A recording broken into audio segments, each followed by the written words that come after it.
Indonesia, Perspektif Pemikiran Ki Hajar Dewantara tentang Pendidikan Nasional oleh Iin Aulia Nurunisa.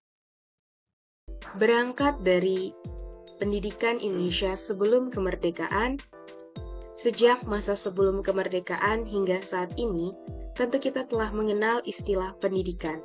Namun, pendidikan di Indonesia pada masa sebelum kemerdekaan sangat tidak memadai, dikarenakan tidak semua rakyat Indonesia bisa menempuh jenjang pendidikan yang layak.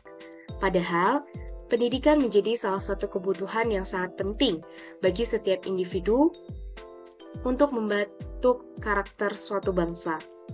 Pendidikan hanya diperuntukkan bagi anak-anak Belanda dan pribumi bangsawan saja.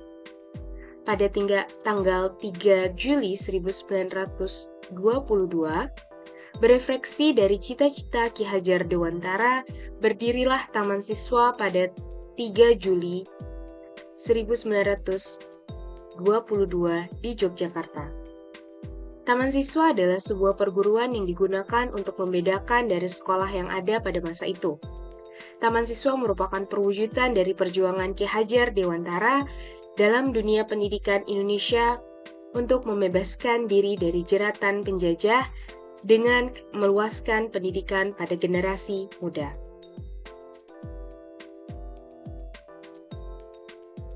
Pendidikan Indonesia pasca kemerdekaan. Kondisi pendidikan yang ada di Indonesia setelah kemerdekaan mengarah pada perubahan proses pembelajaran dan landasan pembelajaran. Pendidikan pada awal kemerdekaan diupayakan untuk dapat menyamai dan mendekati sistem pendidikan negara maju, sehingga pendidikan di era bangsa Indonesia menyelamkan paham-paham pendidikan dari Belanda. Siswa Indonesia memiliki ciri tersendiri dalam dunia pendidikan. Pembelajaran dilaksanakan dengan menambahkan berbagai budaya bangsa Indonesia yang dapat diwarisi dari generasi selanjutnya.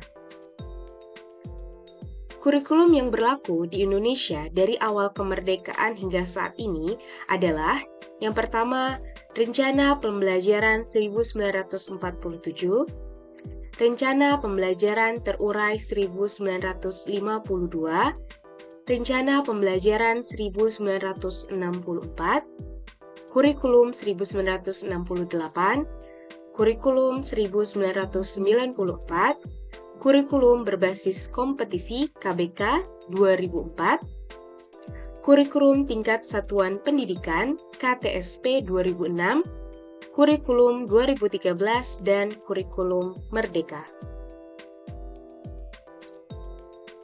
Adaptasi pemikiran Ki Hajar Dewantara.